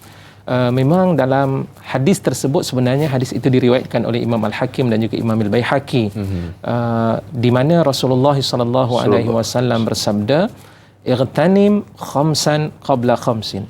Pertama menarik, hadis itu menyebut dengan kalimah ightanim, tidak disebut dengan kalimah intakhiz ataupun hus dan sebagainya, seakan-akan 5 perkara ini adalah merupakan harta rampasan perang. Ghanimah itu merujuk kepada harta rampasan perang. Nak merujuk, memberitahu kepada kita supaya rebut sungguh-sungguh 5 perkara ini, kerana kelima-lima perkara tersebut itu ada di dalam kehidupan kita dan dia tidak akan berpisah. Yang pertama disebut dengan syababaka qabla haramik. Pertama, iaitulah muda kamu sebelum kamu berada dalam keadaan tua. Allah kurniakan kepada kita kemudaan dan kekuatan. Orang yang muda, mereka yang gagah ataupun mereka yang diberikan oleh Allah Subhanahu wa taala kekuatan dan tenaga yang ada semasa kuat ini, dia mampu untuk melakukan apa sahaja dalam kehidupan. Dan sebab itu di dalam Al-Quran surah Al-Kahfi Allah memuji akan golongan muda yang beriman. Innahum fityatun amanu bi rabbihim wa zidnahum huda. Sesungguhnya mereka adalah merupakan golongan muda yang beriman kepada Allah. Bila muda beriman pada Allah, Allah tambahkan lagi akan hidayah daripada Allah. Dengan arti kata yang lain, semangat dia nak melakukan kebaikan demi kebaikan itu akan mudah untuk dilaksanakan bila mereka berterusan usianya, sehinggalah dipanjangkan umur usianya sebelum bertemu dengan Allah Subhanahu wa taala. Sebab itu golongan muda Allah puji, ambil perhatian kita saat ketika Allah berikan kemudahan pada kita, gunakan untuk kita beribadah pada Allah Subhanahu wa taala. Kemudian yang kedua disebut juga oleh Nabi sallallahu alaihi wasallam, sihataka qabla saqamik. Sihat kamu sebelum kamu berada dalam keadaan sakit. Allah jadikan sihat ada masanya, tapi jangan kita sangka dalam keadaan kita tidak sakit, tidak diberikan kesakitan, tak ada penyakit 3 serangkai, 4 serangkai dan sebagainya, kita rasa diri kita sihat. Sihat yang Allah kurniakan kepada kita ini adalah merupakan waktu yang sementara, yang kebiasaan berlaku di kalangan umat manusia ini. Mereka lalai dan juga leka untuk mengambil perhatian dengan kesihatan yang ada. Sebab itu kita melihat ramai orang-orang yang berada dalam keadaan sakit. Waktu itu terkenang semula, kenapalah di saat ketika aku sihat, aku tidak melakukan kerja-kerja kebajikan seumpama itu. Dan sebab itu juga kita akan melihat mereka mula untuk mengeluarkan pelbagai bentuk nazar dan keinginan. Kalau aku sihat ni, aku nak sedekahkan duit aku sebanyak sekian-sekian. Kalau sekiranya aku sihat ni, aku bernazar nak sembelih kambing, nak sembelih lembu dan sebagainya. Dan tolong Ustaz doakan saya ni sihat selepas daripada pembedahan dan sebagainya. Itulah kalam-kalam dan ungkapan-ungkapan manusia yang hidup di muka bumi ini sebelum mereka meninggal. Mereka nak minta kalau boleh disihatkan. Sebab itu waktu sihat ini, kita ambil perhatian dengan kita melaksanakan pelbagai bentuk kebaikan-kebaikan, sehingga kan orang yang sihat, di saat ketika dia sihat dia melakukan kebaikan, maka di saat ketika dia sakit, segala kebaikan-kebaikan di waktu sihat itu juga akan mengalir pahalanya di waktu ketika dia berada sakit. Ya, idza maridal abdu, dalam hadis riwayat daripada Abi Daud, idza maridal abdu aw safara kutiba alaihi ma kana muqiman sahihan. Itu jelas sekali Rasulullah bersabda, apabila seseorang itu sakit ataupun disibukkan dengan perjalanan-perjalanan permusafirannya, maka Allah akan catatkan kebaikannya berdasarkan semasa dia berada dalam keadaan sihat dan semasa dia berada dalam keadaan dia bermukim, tidak disibukkan dengan kerja dan juga tugasan. Kerana itu, waktu tersebut kita ambil. Yang ketiga, yang disebut dengan nama faragaka qabla syughlik, masa kosong kamu sebelum kamu disibukkan. Kita ada masa kosong dalam hidup kita, tapi kadang-kadang masa kosong kita tidak pergunakan dengan sesuatu yang memberikan kebaikan dan manfaat pada kita. Rugi apabila kita sibuk, tak berkesempatan nak membaca Al-Quran, tidak berkesempatan untuk melaksanakan ibadah-ibadah sunat, amalan-amalan sunat, tidak berkesempatan untuk melakukan kebaikan seperti mana orang lain yang diberikan kekosongan dan dia menyibukkan diri dengan melaksanakan kebajikan, kebaikan dan ibadah pada Allah Subhanahu wa taala. Dan kemudian yang keempat, ghinaka qabla fakrik, kaya kamu sebelum kamu menjadi manusia yang miskin. Ingat, kekayaan ini bukan harta kita, bukan milik kita, tetapi milik Allah Subhanahu wa taala. Dan bila sebut dengan milik Allah, maknanya dia hanyalah pinjaman sementara pada kita. Sebab itu Allah ingatkan kita di dalam Al-Quran, may yuqridillaha qardan hasana fayudha'ifahu lahu ad'afan katsira. Barang siapa yang Allah berikan pinjaman, barang siapa yang memberikan pinjaman kepada Allah dengan pinjaman yang baik. Allah kata bagi pinjam pada Allah, bermaksud sebenarnya Allah nak bagi tahu kepada kita harta ni adalah pinjaman, maka Allah akan melipat kali gandakan akan pahala dan saham-saham atas pemberian yang kita berikan. Sebab itu banyakkan kita bersedekah. Nanti kita takut seperti mana yang Allah sebut dalam surah Al-Munafiqun, wa anfiqu fi sabil wa anfiqu, Allah mengatakan wa anfiqu mimma razaqnakum, nafkahkanlah harta yang kamu diberikan rezeki oleh Allah Subhanahu wa taala kepada kamu, min qabli an ya'tiya ahadakumul maut, sebelum datang seseorang itu saat kematian. Waktu itu mereka akan berkata, laula akhartani ila ajalin qarib fa asaddaqa wa akum minas salihin. Ya Allah, kalau boleh kau pendek panjang, berikanlah peluang, biarpun masa singkat pada aku, untuk sebelum aku mati ni aku akan bersedekah dengan banyak. Fa as-saddaqa, itu nak menggambarkan sungguh-sungguh dia nak bersedekah, dan aku akan menjadi orang-orang yang soleh. Maka kerana itu, harta kekayaan kita akan menjadikan kita kaya apabila kita sumbangkan di jalan Allah Subhanahu wa taala, kita nafkahkan di jalan Allah Subhanahu wa taala. Dan yang terakhir, hayataka qabla mautik, hidup kamu sebelum mati kamu. Maknanya dalam hidup kita ini merangkumi keempat-empat baki empat yang tadi. Selagi kita hidup, selagi itulah Allah akan berikan kepada kita pahala apabila kita mempergunakan kehidupan kita untuk melakukan ketaatan kepada Allah Subhanahu wa taala sebelum kita meninggal. Tiada apa-apa manfaat di saat ketika kita meninggal. Biarpun kita menangis dengan tangisan berdarah, tetap sahaja Allah tidak akan memberikan kepada kita apapun pahala dan kebaikan dan menyelamatkan kita daripada azab Allah Subhanahu wa ta'ala. Allahu Akbar. Orang berniaga semalam-malaman, apa jualan pulut berinti. Hidup di dunia, buatlah amalan untuk bekalan di akhirat nanti. Saudara-saudara penonton, panjang lebar telah pun dikongsikan oleh Lembaga Ustaz. Kita nak teruskan lagi Lembaga Ustaz dengan kita raikan soalan yang berikutnya untuk topik kita pada pagi ini, calon terbaik penghuni kubur. Daripada Rahimah Saud di Facebook, soalannya, Assalamualaikum warahmatullahi wabarakatuh. Waalaikumsalam warahmatullahi wabarakatuh. Seandainya saya ingin menjadi calon ahli kubur yang terbaik, namun kurang dengan ibadah khusus, bolehkah saya tampung dengan bersedekah apa yang patut, membantu meringankan bebanan ibu ayah dan keluarga dengan tulang 4 kerat, mencari redha Allah dengan berakhlak mulia. Adakah saya masih ada peluang? Jazakallah khair Ustaz Daim, biar tahu jangan keliru. Baik, terima kasih kepada Puan Rahimah Saud atas soalan ini. Juga menarik, kadang-kadang kita tumpukan pahala itu pada ibadah-ibadah yang khusus semata-mata. Hakikatnya, segala perkara yang baik yang boleh memberikan pahala, lakukanlah apa sahaja. Sebab itu di dalam hidup kita ini, kita telah pun meletakkan janji kita kepada Allah. Di saat ketika kita menunaikan solat, kita menyebut inna salati wa nusuki wa mahyaya wa mamati lillahi rabbil alamin. Sesungguhnya salatku, nusuki, ibadah-ibadah khususku, mahyaya, hidupku. Kita terlupa letak dengan kalimah hidup ni segala pergerakan dalam hidup kita. Dan matiku ini adalah kerana-Mu wahai Allah Subhanahu wa taala. Kita lakukan kebaikan kepada manusia, maka itulah yang kita harapkan nanti Allah berikan kebaikan di saat ketika kita bertemu dengan Allah. Yang penting jangan sampai ibadah-ibadah yang wajib kita tinggalkan. Buat baik dengan manusia, ibadah yang wajib kita tinggalkan, maka itu merugikan kehidupan kita. Jaga ibadah-ibadah yang difardukan dan diwajibkan dalam kehidupan kita.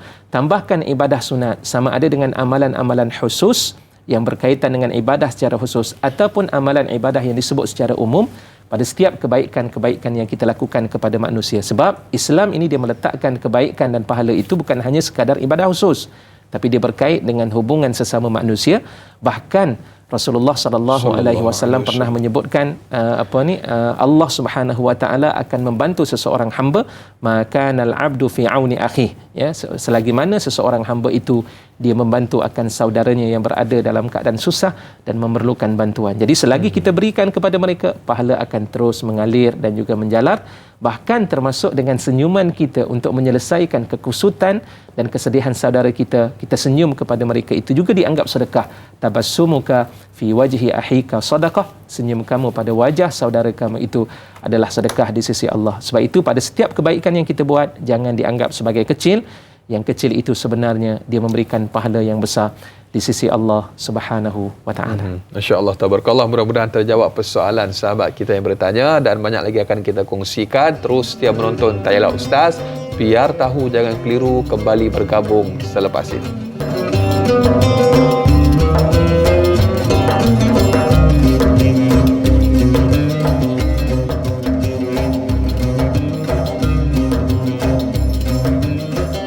Hidup ini bagai lampu dinding yang dinyalakan di malam hari.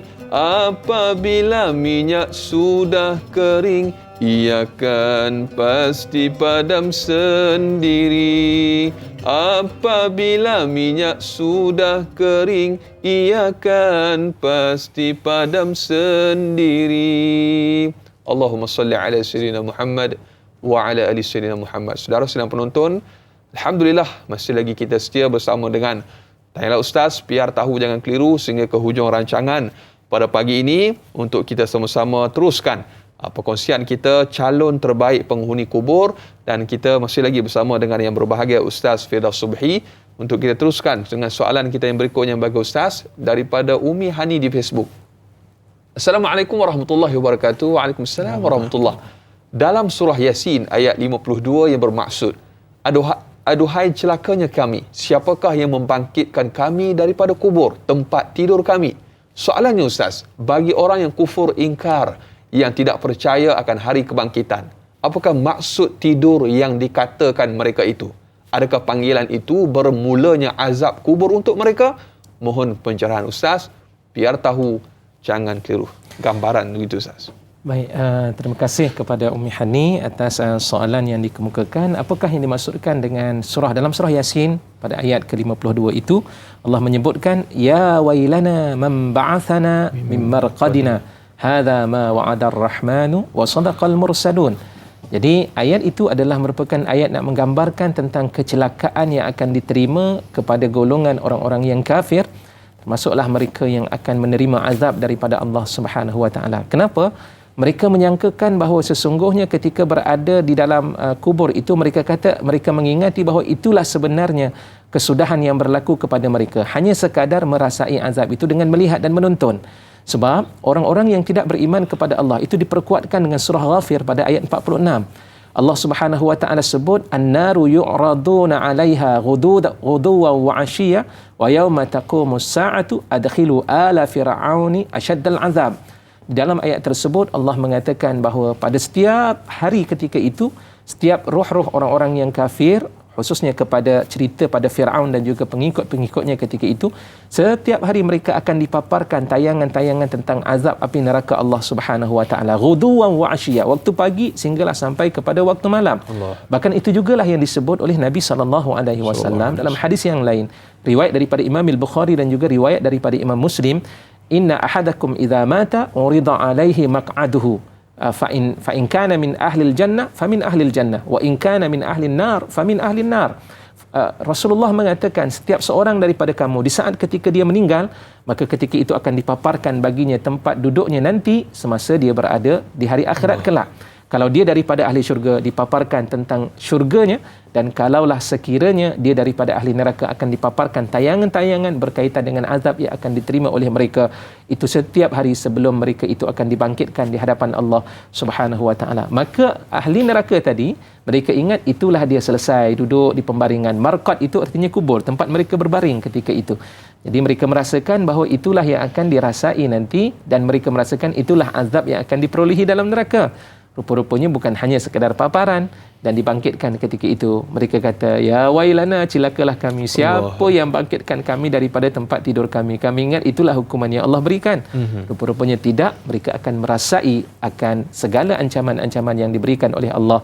Dan Allah mengatakan, hadza ma wa'adar rahman. Inilah yang telah dijanjikan oleh Tuhan yang Maha Pemurah.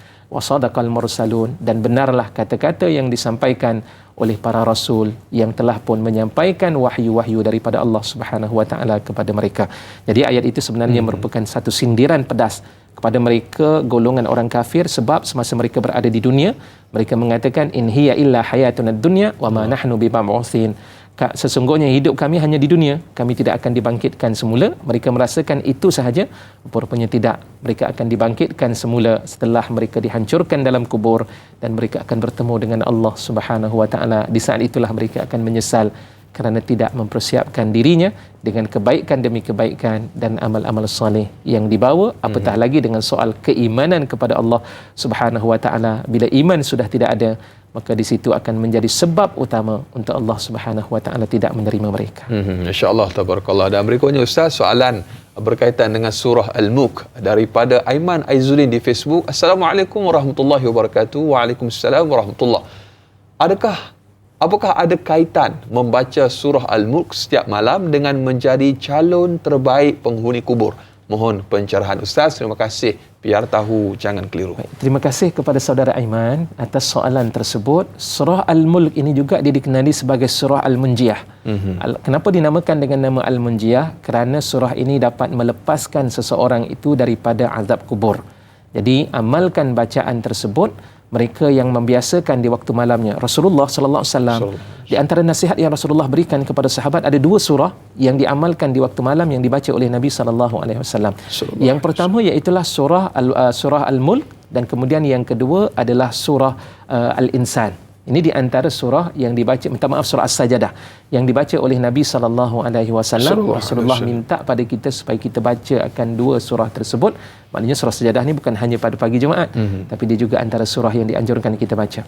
Jadi apakah ia merupakan di antara salah satu juga menyebabkan kita menjadi calon yang terbaik dalam kubur? Insya-Allah bila kita mengamalkan, dan lebih baik daripada itu, fahami akan intipati yang terdapat di dalam surah Al-Mulk yang membicarakan tentang tanda-tanda kebesaran dan keesaan Allah Subhanahu wa taala, dan bukti-bukti balasan-balasan yang Allah Subhanahu wa taala sediakan kepada orang yang beriman dan mereka yang kufur pada Allah. Mudah-mudahan kita dapat merasai apa yang dibicarakan oleh Allah dalam surah Al-Mulk tersebut dan melayakkan kita menjadi calon yang terbaik berada dalam kubur, insya-Allah. Amin amin ya rabbal alamin, insya-Allah. Dan berikutnya Ustaz, mungkin sebagai tips ataupun panduan sebagai seorang manusia biasa dalam beramal dalam kehidupan ni Ustaz, terkadang ada masa-masa dan ketikanya kita merasa dilanda dengan kebosanan dan sebagainya. Mungkin sebagai tips untuk kita istiqamah dalam amalan yang kita lakukan dalam hidup Ustaz.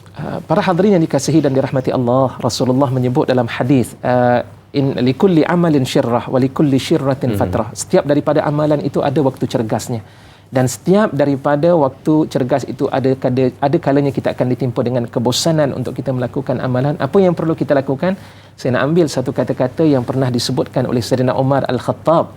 Sayyidina Umar kata, inna li hadhil qulubi iqbalan wa idbara fa idza aqbalat falzimuha fa idza aqbalat. Apabila Rasulullah kata Sayyidina Umar Al-Khattab radhiyallahu anhu, beliau mengatakan sesungguhnya bagi hati ini ada waktu dia akan tumpukan dan dia cergas untuk melakukan satu amalan, dan ada kalanya dia mengundur ke belakang.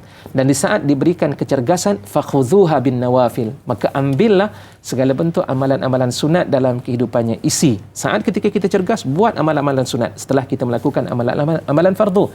Tapi di saat ketika kita berasa dalam keadaan bosan, berada dalam keadaan futur, apa yang kita nak buat? Falzimuha bil faraidi, iaitulah kita lazimkan diri kita ini untuk mengekalkan ibadah-ibadah fardu yang difardukan oleh Allah Subhanahu wa taala kepada kita.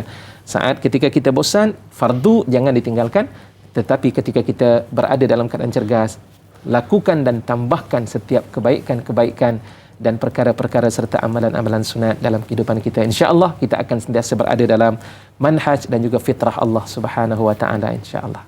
Allahu akbar, insya-Allah, tabarakallah. Panjang lebar telah pun dikongsikan oleh yang bagi Ustaz untuk topik kita calon terbaik penghuni kubur. Dan subhanallah, tuan-tuan dan puan-puan, para penonton, ibu-ibu, ayah-ayah bakal penghuni syurga Allah Subhanahu wa taala. Mungkin sebagai terakhir Ustaz, soalan yang kita nak raikan pada pagi ini, kita lihat siapakah yang bertuah soalan terakhir di Facebook. Muhammad Hafizi Hafiz. Assalamualaikum warahmatullahi wabarakatuh. Waalaikumsalam warahmatullahi. Soalannya Ustaz, apakah kesannya terhadap mereka yang berkata bahawa kubur bukanlah tempat permulaan ke alam akhirat? Justru mereka merasakan kubur ialah tempat berehat setelah selesai hidup di dunia, dan mereka tidak percaya akan azab kubur, lalu mereka hidup tanpa berbuat amal-amal baik sebagai bekalan dan meninggalkan segala titah perintah Allah Subhanahu wa taala. Apakah akan terjadi kepada golongan sebegini? Mohon pencerahan Ustaz. Terima kasih. Biar tahu, jangan keliru. Saya bila mana baca soalan seperti ini, saya bimbang. Takut-takut kita juga termasuk dalam kalangan orang-orang yang seperti yang digambarkan Ustaz. Mudah-mudahan Allah Taala jauhkan daripada kita. Kita minta berlindung kepada Allah. Para penonton yang dikasihi dan dirahmati oleh Allah Subhanahu wa taala, pertama terima kasih kepada saudara Muhammad Hafizi Hafiz atas soalan yang dikemukakan. Pertama, Rasulullah ketika berada di kubur bersama dengan para sahabat, Rasulullah kata ista'izu min azabil qabr. 3 kali Rasulullah kata, mintalah kamu berlindung daripada azab kubur, mintalah kamu berlindung daripada azab kubur, yang menunjukkan bahawa dalam kubur itu akan berlakunya azab daripada Allah Subhanahu wa taala. Dan apabila dia tidak mempercayai tentang soal bahawa kubur itu akan berlakunya azab daripada Allah Subhanahu wa taala, maka sebenarnya dia telah menolak hadis-hadis Nabi sallallahu alaihi wasallam. Apabila kita menolak hadis Nabi sallallahu alaihi wasallam, maka ketika itu kita telah menolak syariat daripada Allah Subhanahu wa taala. Berkemungkinan akidah kita akan terjejas.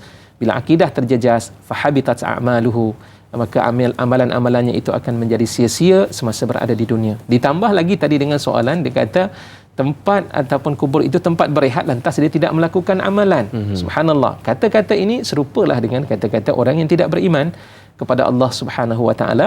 Tapi bagi orang yang beriman pada Allah Subhanahu wa taala, kita beringat dengan persoalan-persoalan yang akan dikemukakan oleh para malaikatullah sebagai tempat pertama sebelum menuju ke hari akhirat kelak. Maka sebab itu, para penonton yang dikasihi dan dirahmati oleh Allah Subhanahu wa taala, kita kena berhati-hati dengan setiap patah perkataan dan ucapan-ucapan yang kita tuturkan, kerana setiap ucapan kita ada malaikat yang mencatat. Ma yalfidhu min qaulin illa ladaihi raqibun atid. Apa yang dilafazkan daripada kata-kata itu, pastinya ada malaikat raqib dan malaikat atid yang akan sentiasa mencatat setiap kalam kita, dan kalam kita ini akan dipaparkan di saat ketika kita berada di dalam kubur oleh para malaikat, dan di situlah akan kita bermulanya mendapat azab daripada Allah Subhanahu wa taala sebelum bertemu dengan Allah. Mudah-mudahan kita doa selalu pada Allah Subhanahu wa taala agar Allah mengelakkan diri kita daripada memiliki sifat-sifat dan tabiat-tabiat seumpama ini. Amin. Justru itu, tolonglah duduk bersama dengan ahli-ahli zikir ataupun orang-orang yang sentiasa hidupnya ingat kepada Allah Subhanahu wa taala, yang mana Allah Subhanahu wa taala ingatkan kepada kita, jangan kita bersama dengan man aghfalna qalbahu an zikrina wattaba'a hawa. Allah minta pada kita jangan kita duduk kepada orang yang lalai dan juga leka daripada mengingati Allah Subhanahu wa taala dan hidupnya sentiasa mengikut hawa nafsu. Ini akan menyebabkan kita berada jauh daripada Allah Subhanahu wa taala wal iyaz billah. Allahu akbar, masya-Allah, tabarakallah. Terima kasih bagi Ustaz atas perkongsian yang cukup luar biasa. Kita telah pun berada di penghujung rancangan. Mungkin sedikit sebagai kesimpulan akhir dalam masa 9 minit terakhir sebelum kita tutup dengan sedikit doa, sedikit kesimpulan ringkas, Ustaz. Para penonton yang dikasihi dan dirahmati oleh Allah, ad-dunya mazra'atul akhirah. Dunia ini adalah merupakan tempat bercucuk tanam. Dunia adalah merupakan tempat untuk kita bekerja. Isikan tanaman-tanaman kita dengan tanaman-tanaman yang subur, yang dapat menghasilkan buah-buah yang subur, yang dapat akhirnya kita dapat menjual dengan harga yang begitu mahal di sisi Allah Subhanahu wa taala. Justru itu, banyakkan kita bekerja dan berusaha untuk melakukan kebaikan demi kebaikan dan elakkan daripada kita melakukan dosa dan maksiat di hadapan Allah Subhanahu wa taala. Mudah-mudahan hidup kita bahagia di dunia dan hidup kita bahagia di hari akhirat. Yusabbitullahu alladhina amanu bil qawli tsabit fil hayatid dunya wa fil akhirah. Allah akan memberikan kekuatan kepada kita ini dengan kata-kata yang kekal, kata-kata yang sabit. Itu para ulama kata dengan ucapan kalimah la ilaha illallah yang sentiasa kita ulang-ulang, Allah akan berikan kekuatan dan ketetapan hidup kita di dunia dan di hari akhirat kelak. Justru itu, banyakkan kita berzikir dengan ucapan kalimah la ilaha illallah. Mudah-mudahan Allah juga akan menetapkan diri kita menjadi insan yang benar-benar istiqamah dan beriman pada Allah Subhanahu wa taala, insya-Allah. Insya-Allah, dan kita minta Ustaz tutup dengan sedikit doa. Mudah-mudahan Allah Taala berkati kita pada pagi ini, insya-Allah. A'udzubillahi minasyaitonir rajim. Bismillahirrahmanirrahim. Alhamdulillahirabbil alamin. Wassalatu wassalamu ala asyrafil anbiya'i wal mursalin wa ala alihi wa sahbihi ajma'in. Amin ya Allah. Allahumma ij'al jam'ana hadha jam'an marhuma wa tafarruqana min ba'dihi tafarruqan mubarakan ma'suma. Amin. Wa la taj'al fina شكيا ولا مترودا ولا محروما برحمتك يا أرحم الراحمين. اللهم اقسم لنا من خشيتك ما تحول به بيننا وبين معاصيك ومن طاعتك ما تبلغنا به جنتك ومن اليقين ما تهون به علينا مصائب الدنيا ومتعنا اللهم بأسماعنا وأبصارنا وقواتنا أبدا ما أبقيتنا واجعله الوارث منا واجعل ثأرنا على من ظلمنا وانصرنا على من عادانا ولا تجعل مصيبتنا في ديننا ولا تجعل الدنيا أكبر همنا ولا مبلغ علمنا ولا تسلط علينا بذنوبنا من لا يخافك ولا يرحمنا. ربنا آتنا في الدنيا حسنة وفي الآخرة حسنة وقنا عذاب النار. وصلى الله على سيدنا محمد وعلى آله وصحبه وسلم. والحمد لله رب العالمين. تقبل الله منكم. Minna wa minkum taqabbal ya karim. Alhamdulillah, jazakallah khair. Diucapkan sekali lagi kepada Ustaz Firdaus Subhi atas kesudian berkongsi pada pagi ini. Mudah-mudahan Allah Ta'ala memberkati yang bagi Ustaz, menambahkan ilmu pengetahuan, dipanjangkan usia dalam ketaatan kepada perintah Allah Subhanahu wa Ta'ala. Dan esok sebagaimana biasa para penonton, kita bersama dengan Da'i Hadari dan juga Kapten Maritim Ustaz Nik Kamarudin Yunuh dengan topik fik peranan akal dalam hukum. Jadi terus setiap menonton, tanyalah Ustaz, biar tahu jangan keliru. Saudara jangan mencari yang sempurna. Sempurnakanlah apa yang ada, tidak ada yang sempurna melainkan Allah Subhanahu wa Ta'ala. Sekian, Assalamualaikum warahmatullahi wabarakatuh.